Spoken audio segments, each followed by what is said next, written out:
তুফান বেগে শুধু যাবে না, তুফান হচ্ছে বড় বেগেই যাবে। টিজার দেখে তো মাথা নষ্ট। চঞ্চল ভাই আছেন, সাকিব ভাই আছেন, আরও অনেক বড় বড় আর্টিস্ট আছেন। আনডাউটফুলি তুফান বাংলাদেশের সবচেয়ে বড় বিগ বাজেটের ছবি এবং আনডাউটফুলি এটা বাংলাদেশের সবচেয়ে ইতিহাস সৃষ্টি করবে ব্যবসার দিক থেকে।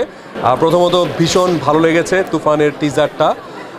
রাহেন রাফি মানেই তো আসলে ভিন্নতা। তো গত 2 দিন কিন্তু ফেসবুকের তুফানে আমরা দেখছি সবাই কম বেশি, এবং আমার কাছে মনে হয়েছে যে সেটা ইন্টারন্যাশনাল স্ট্যান্ডার্ড, মানে বলিউড যেরকম বানায় বা তামিল ছবি যেরকম বানায় সেরকমই হচ্ছে।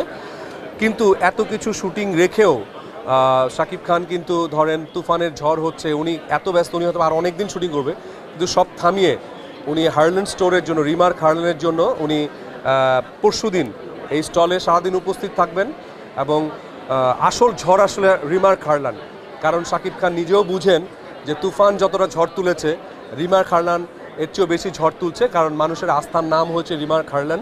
কারণ শাকিব খান নিজেও বুঝে, নিজেও জানে যে আমি এমন কিছু পণ্য নিয়ে কথা বলবো যেটা নিয়ে মানুষ ক্ষতিকর প্রভাব পড়বে না। সো রিমার্ক হার্লান এবং 11 তারিখে তুফানের সাথে রিমার্ক হার্লান 2 ঝড় মিলে একটা ভূমিকম্প হবে ইনশাআল্লাহ।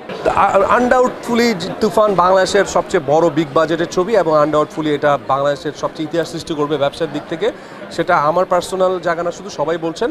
তবে 3 ভাগ মনে হবে না, যত সময় যাবে তার 1 ভাগই হয়ে যাবে। আর রিমার্ক হার্লান কাউকে ভাগ হতে দেয় না।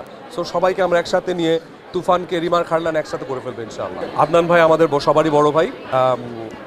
সো উনি ওটা কি লিখেছে আমি পড়েছি, কিন্তু কার উদ্দেশ্যে লিখেছে, কেন লিখেছে আমি আসলে সেটা জানি না, সেটা বলতেও পারবো না আসলে।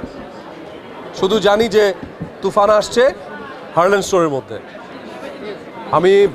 আমি ভয় পেয়েছি প্রথম স্ট্যাটাস যখন দিয়েছিল, কিন্তু কালকে ঝড় যখন এসেছে একটু ঠান্ডা হয়ে গেছি। ঝড় আসলে, বৃষ্টি আসলে তো মানুষের ঠান্ডা হয়, এবং আজকে একটা অন্যরকম অনুভূতি পাচ্ছি, কারণ আজকে আমি হার্লেন স্টোরের মধ্যে আছি। সাকিব ভাই একটু আগে আমাকে ফোন দিয়েছে, জীবন সবাই ঠিকঠাক আছে কিনা আপনাদের কথা জিজ্ঞেস করেছে, এই জাস্ট 5 মিনিট আগে।